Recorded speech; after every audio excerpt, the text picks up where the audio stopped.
그러므로 너희가 이제 여러 가지 시험으로 말미암아 잠깐 근심하게 되지 않을 수 없으나 오히려 크게 기뻐하는도다.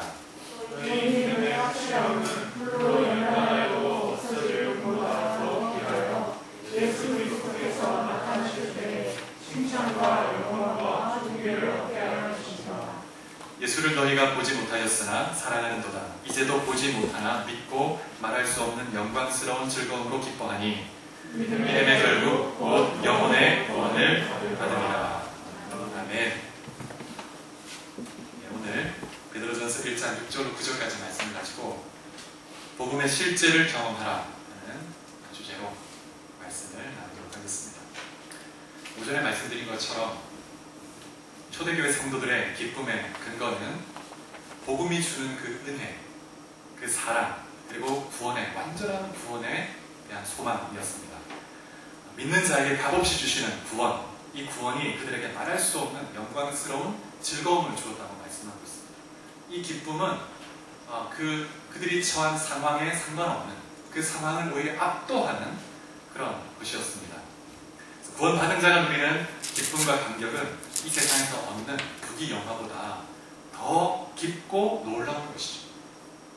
그 무엇과도 비교할 수 없는데 시편 4편 7절에 이렇게 말합니다. 주께서 내 마음에 두신 기쁨은 그들의 곡식과 새 포도주가 풍성할 때보다 더하니이다. 세상 사람들이 절대 이해할 수 없는 그 기쁨이 우리 안에 있는 것입니다. 이런 기쁨이 있기 때문에 고난 속에서도 믿음을 잃지 않고 인내하며 폭풍 속을 뚫고 지나갈 수 있는 것입니다. 이 험한 세상에서 예수의 제자가 되어서 그 십자가의 길을 끝까지 승리하며 갈 수 있는 비결이 있다면 이 구원의 기쁨, 십자가 복음에 이 복음에서 나오는 기쁨과 감격과 그 사랑을 잃어버리지 않는 것입니다.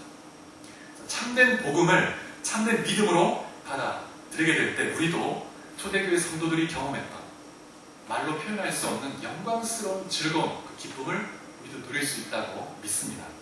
근데 많은 그리스도인들이 안타깝게도 기쁨 없이 무기력하게 신앙생활을 하고 있습니다. 신앙생활에 기쁨을 누리지 못하고 세상에 있는 것들에 더 많이 유혹을 받으면서 더 많이 흔들리면서 그렇게 살아가고 있습니다. 왜 그럴까요?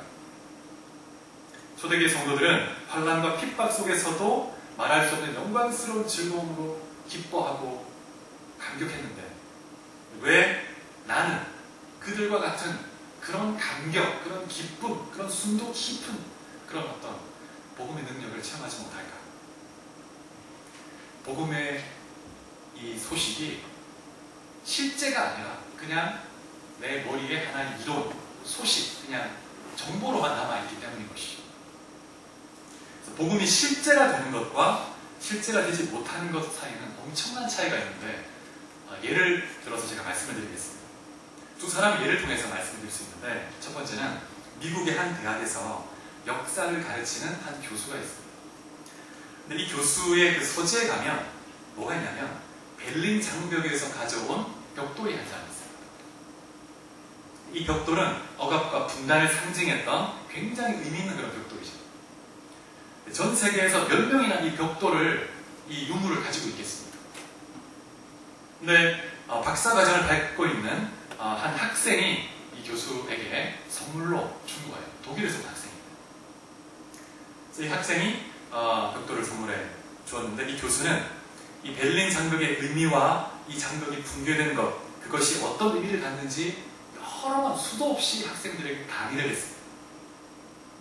그런데 이 교수가 이 벽돌을 어떻게 쓰냐면 자신의 연구실에 문을 개는 데 쓰고 있는 거예요. 또 다른 한 사람이 있습니다. 미국 중서부 지역의 한 도시에 작고 허름한 아파트가 있는데 이 아파트에 아주 나이가 많이 든 할머니가 살고 있습니다. 이 할머니는 독일에서 이민을 온 할머니예요. 생계를 유지하기 위해서 낮에는 신문을 팔고 꽃도 팔고 그리고 저녁에는 사무실, 여러 식당에 가서 청소도 하고 설거지도 하고 이렇게 생계를 유지했습니다. 근데 이 할머니의 그 집에 가면 방 선반에 위에 유리 항아리 같은 것이 있는데 그 안에 아주 작은 돌 조각이 하나 있습니다. 이게 뭐냐면 베를린 장벽에서 온 하나의 조그만 파편인 것입니다. 할머니는 가끔씩 그 주름진 손을 가지고 돈을 꺼내서 그걸 바라봅니다.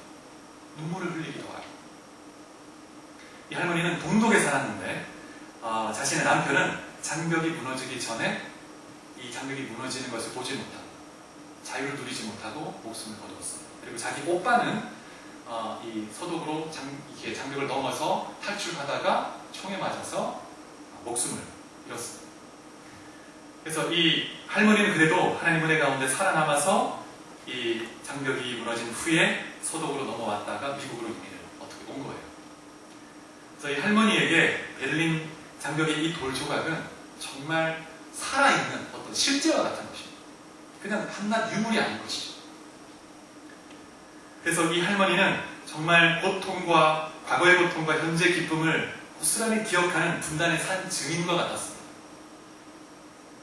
그래서 이 할머니가 이 조각을 볼 때마다, 파편 조각을 볼 때마다 눈물을 흘리며 감격하고 그때를 추억하고, 그 심정을 겪어보지 않은 사람은 이해할 수가 없겠죠.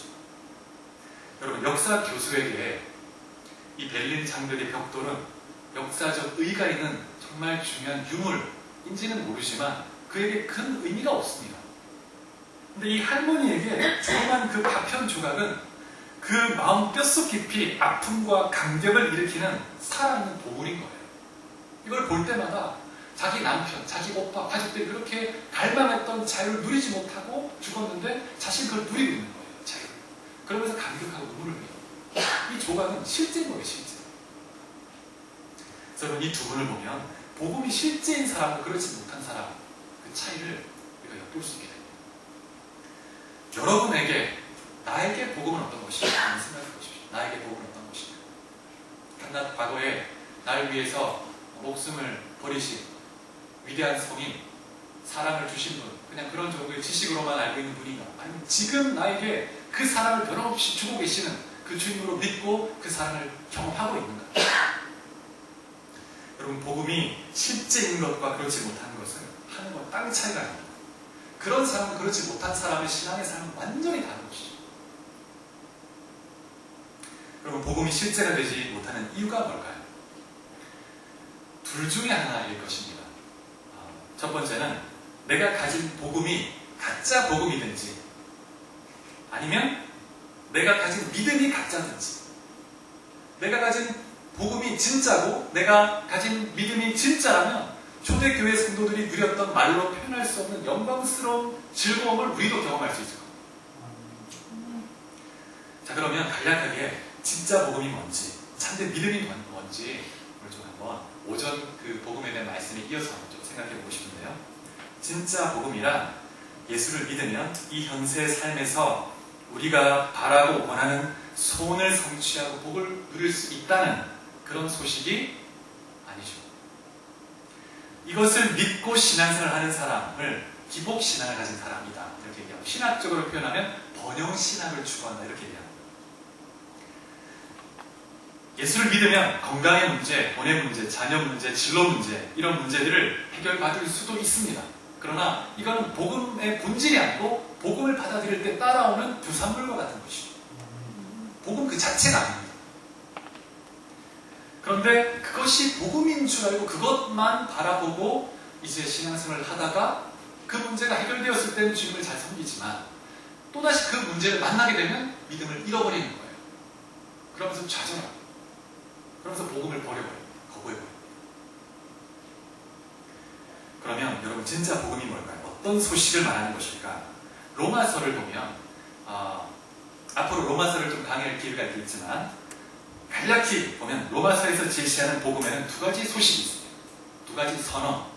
첫 번째는 인간이 모두 죄인이라는 것입니다. 복음이라고 할 때는 가장 먼저 우리 모든 인간이 죄인이다. 죄인. 하나님 앞에. 그래서 죽음의 형벌에 처해졌다는 것입니다.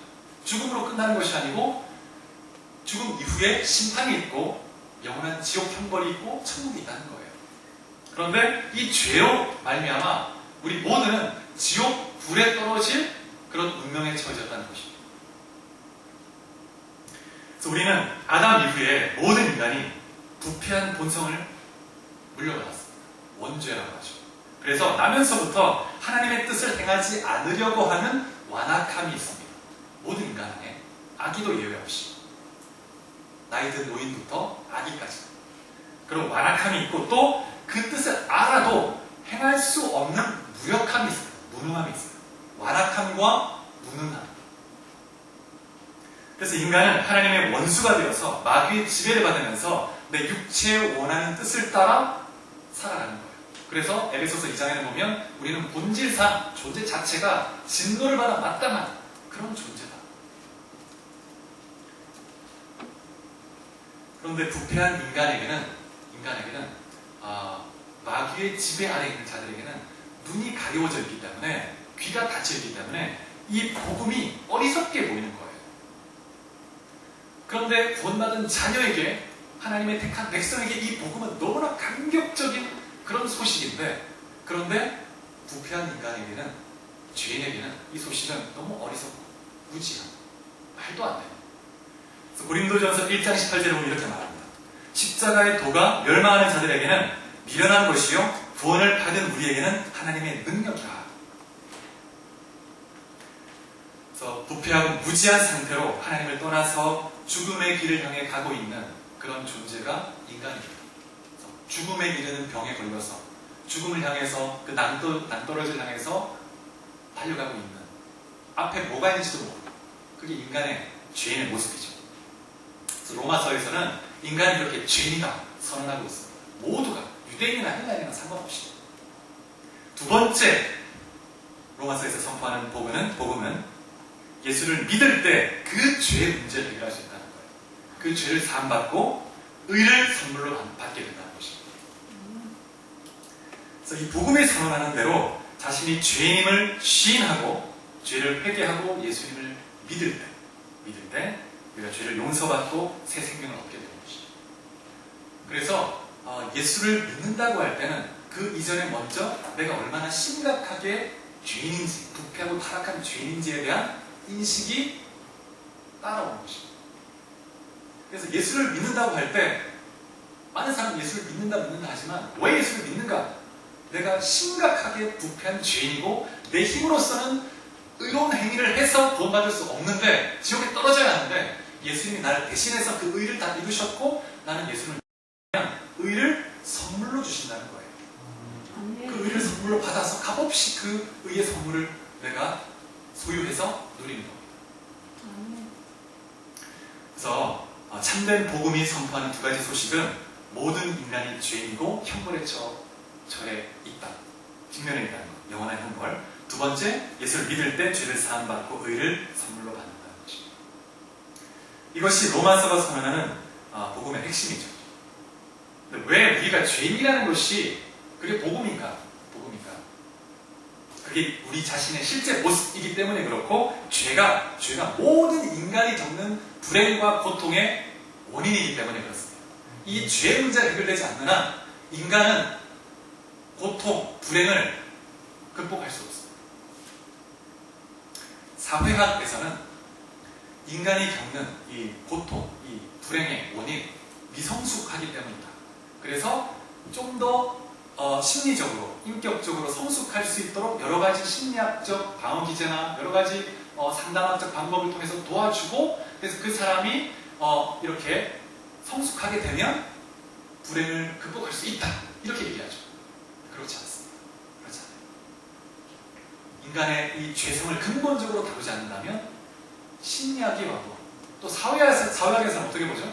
사회학에서는 불행의 원인은 이 계급이 있다는 거예요. 사회 안에 여러 계급이 있는데 이 계급이 평등해지기 위해서 혁명이 일어나야 되고 그리고 가진 자들의 것을 빼앗아 와야 된다. 여러 가지 사회학적 방법론을 통해서 인간이 행복해질 수 있는 방법을 제시해 줍니다. 그것이 해결해 주십니다. 죄의 문제가 해결되어야만 그래야 참으로 행복과 고통을 극복할 수 있고 기쁨을 누릴 수가 있는 것이죠.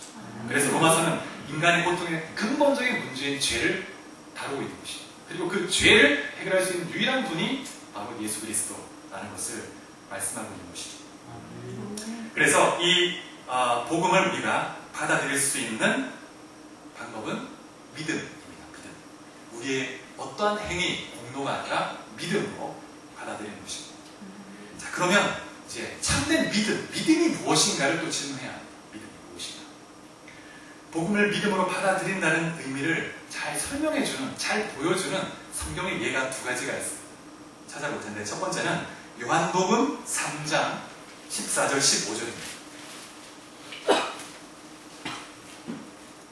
요한복음 3장 14절 15절 한번 같이 읽어보겠습니다. 시작. 모세가 광야에서 뱀을 든 것 같이 인자도 들려야 하니 이는 그를 믿는 자마다 영생을 얻게 하려 하심이니라. 우리가 너무나 잘 아는 말씀입니다. 이 말씀의 배경이 되는 구약의 말씀이 어디냐면 민수기 21장입니다. 이스라엘 백성들이 광야길이 너무 힘들어서 하나님 앞에 막 불신앙으로 원망하고 불평했습니다. 그러자 하나님이 진노하셔서 불뱀을 보내세요. 불뱀. 그래서 이스라엘 백성들이 많이 물려서 죽고 또 죽어가고 있었습니다. 독이 온몸에 퍼져가는 거예요. 몸이 뻣뻣하게 굳어지면서 죽는 거죠. 그제서야 이제 백성들이 자신들이 죄를 범했음을 깨닫고 회개하기 시작합니다. 하나님 앞에 용서해달라. 그리고 모세에게 요청합니다. 하나님께 우리가 살 길을 알려달라고 요청하라. 우리가 정말 죄를 범했다. 그래서 하나님이 이제 모세의 요청을 듣고 기도를 듣고 방법을 알려주시는데 구리로 뱀을 만들어서 장대 높이 들어라. 그리고 누구든지 그 구리로 만든 놋뱀을 쳐다보기만 하면 그러면 치유될 것이다. 몸 안에 있는 독이 해독이 되고 살아나는 거예요. 근데 오늘 아까 요한복음 3장 이 말씀에서 예수님이 광야에서 모세가 뱀을 든 것처럼 나도 들려야 한다 이렇게 말씀하고 있습니다. 이 말은 예수님이 십자가에 들려야 된다는 거죠. 십자가에 구리 놋뱀을 장대에 달아서 든 것처럼 예수님이 십자가에 들려야 된다 이렇게 말씀하고 있습니다. 누구든지 십자가에 달리신 예수님을 보기만 하면 영생을 얻게 된다는 의미로 이해할 수 있겠죠.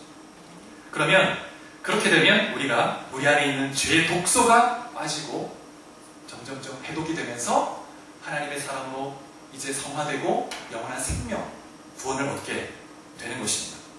예수님을 믿는다는 것은 십자가에 달리신 예수님을 바라보는 것입니다.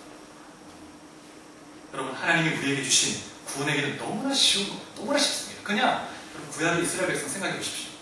뱀에 물려서 독이 퍼져가고 죽어가고 있습니다. 그런데 살 수 있는 유일한 길은 그냥 이렇게 죽어가는데 머리를 딱 들어서 딱 쳐다보기만 하면 돼요. 그러면 살아나는 거예요. 그런데 요한복음에 보면 우리가 구원 얻는 그 믿음을 이렇게 비유하고 있는 거예요. 누구든지 믿기만 하면 구원을 얻을 수 있다. 보편적인 그런 하나님의 복음의 소식을 강조해 주는 거죠. 그러면 이렇게 질문해 볼 필요가 있습니다.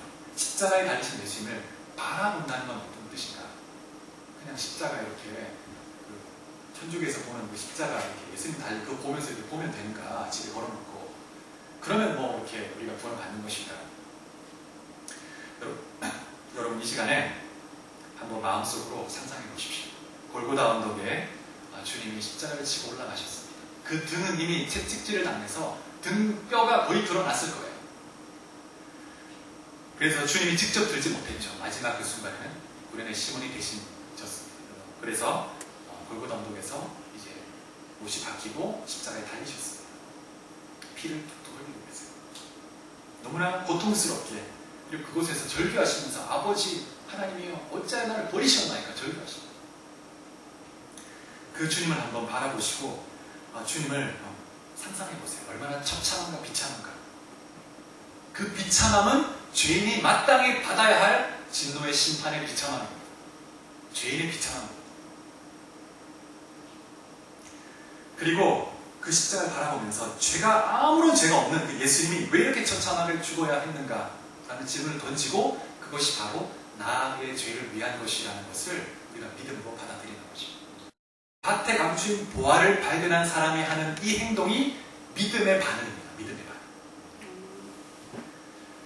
믿음은 내가 내 삶의 예수님을 내 삶의 일부분으로 10%, 20%, 90% 이렇게 받아들이는 것이 아니고 100%로 받아들이고 내 모든 것을 주님께 드리는 거예요. 주님이 그 피로 나를 사셨기 때문에 이제 나는 주의 것입니다. 내 생명도, 내 시간, 돈, 내 모든 것이 다 주의 것이 되는 거예요. 그래서 복음의 실제를 경험한 사람은 자신의 전권을 주님께 드리는 사람. 여러분, 믿음 안에는 그런 의미가 있습니다. 예수님을 나의 구주로, 내 왕으로, 주인으로 모신다는 의미는 내 모든 전권을 주님께 이양한다는 뜻이죠. 그렇게 기쁘게 할 수 있는 것, 주저하는 것이 아니고 기쁘게 드릴 수 있는 것은 이미 그 주님이 하는 이 모든 만물을 창조하신 하나님의 아들이신 예수님이 자신의 생명을 포기할 만큼 나를 사랑하신다는 걸 알 때 내가 가진 모든 걸 드리는 것은 전혀 아깝지가 않아요. 자연스럽게 즐거이 드리게 되는 것입니다. 여러분, 천국은 우리 삶의 일부가 될 수가 없습니다. 우리의 모든 것이죠. 그래서 우리의 모든 소유와 전 인생을 걸어도 아깝지가 않은 것이 그것이 복음의 소식입니다. 주님 우리에게 보여주신 은혜와 사랑이죠. 그래서 마태복음 이 13장에 나타나 있는 이 밭에 감춘 보화, 믿음의 반응의 그 한 예를 마태복음 4장에 또 발견할 수가 있는데 어떤 장면이 나오냐면 예수님이 해변을 걸어가시다가 두 제자를 발견합니다. 어부 둘, 베드로와 안드레를 발견합니다. 이들을 향해서 주님이 신적 주권적인 부르심으로 부른 나를 따르라 이랬을 때 베드로와 안드레가 자기가 가지고 있던 그 그물을 버려두고, 그물은 그들에게 모든 것이죠. 생계의 수단이 모든 것입니다. 버려두고 예수님을 따랐다고 말합니다. 이게 믿음의 반응이죠. 믿음의 반응. 그리고 조금 더 가시다가 어떤 장면이 나오냐면 또 야고보와 요한을 만납니다. 이들에게도 나를 따르라 했을 때 아버지와 그물을 버려둡니다. 배를 버려두고 따라갑니다. 믿음의 반응이죠. 여러분, 참된 믿음은 나의 모든 것을 버리고 주님을 나의 모든 것으로 받아들이는 것입니다. 주님이 내 주인이 되고 왕이 되시는 거예요. 그래서 참된 믿음을 가진 사람은 주님을 위해서 내가 어떤 대가라도 지불하겠다고 하는 결단이 있는 사람입니다. 주님이 나를 영원한 지옥 형벌에서 구원해내시기 위해서 자신의 생명의 핏값을 지불하셨으므로 이미 나는 주의 것이고 나는 주님을 위해서 어떤 희생이라도 대가를 지불할 준비가 되어 있습니다. 주님 원하시는 뜻대로 나를 써주십시오. 내 인생은 주의 것입니다. 이게 믿음을 가진 사람의 자연스러운 반응이죠. 그래서 여러분 한 분 한 분이 이 십자가의 복음, 참된 복음과 참된 믿음으로 굳건히 설 수 있기를 축복합니다. 그래서 우리 주님 사랑 교회 성도님 한 분 한 분 전혀 한 사람도 예외 없이 십자가 복음의 능력 안에서 승리할 수 있기를 바랍니다. 그래서 제가 앞으로도 계속 다양한 여러 가지 다른 방법으로 반복해서 십자가 복음을 어떤 말씀을 전하든지 가능하면 십자가 복음을 함께 증거하고 선포할 것입니다. 그럴 때 정말 우리가 기도해야 될 것은 이 십자가 복음이 만약에 듣는데 식상하다, 이미 내가 아는 소식인데 그렇게 느껴질 때는 기도해야 될 때입니다. 주님, 내가 십자가 복음에 대한 감격을 잃어버렸습니다. 주님, 회복하게 해주십시오. 성령님 역사해 주십시오. 그럼 다시 성령께서 우리를 십자가 복음 앞에 직면하게 하시면서 그 은혜와 사랑과 능력을 다시 회복시켜 주시는 것입니다. 미국의 유명한 성경 교사이기도 했고 붕사였던 D.L. 무디 목사님의 한 예화를 말씀드리고 말씀을 마무리하도록 하겠습니다. 1871년에 시카고시에 아주 큰 화재가 있었습니다. 당시 시카고시의 건물의 3분의 1이 불탔다고 합니다. 어마어마한 화재인 거죠. 그리고 300명이 목숨을 잃었고 10만 명의 이재민이 생겼다고 합니다. 이때 이 무디 목사님이 섬기던 교회도 불이 탔어요. 그리고 목사님의 사택도 불이 탔습니다. 굉장히 이제 어려움을 겪었죠. 교회적으로, 목사님도 그렇고. 그때 이제 한 신문기자가, 무신론 신문기자가 찾아와서 약간 조롱하듯 이렇게 목사님이 물었다고 합니다. 선생님, 모든 것을 잃으셨나요? 이제 어떻게 하시겠습니까? 이렇게 질문을 했습니다. 이때 무디 목사님이 이렇게 답을 했습니다. 저는 여러분도 이 똑같은 답을 할 수 있기를 바랍니다. 나는 아무것도 잃지 않았습니다. 그리스도가 나의 모든 것이고 그리스도는 여전히 내 안에 살아계십니다. 이 고백이 여러분의 고백이 될 수 있게 축복합니다. 그래서 주님 사랑 교회 우리 모든 성도님 한 분 한 분이 예수 그리스도를 내 삶의 일부로서가 아니라 나의 전부로서 받아들이고 나의 온 인생을 주님께 드려서 헌신하여 주님의 생명과 복을 누리고 또 복음의 능력을 체험하면서 영혼을 주님께 이끄는 생명의 통로로 다 쓰임받을 수 있기를 축복합니다. 우리 같이 말씀을 생각하며 같이 한번 기도하면 좋겠습니다.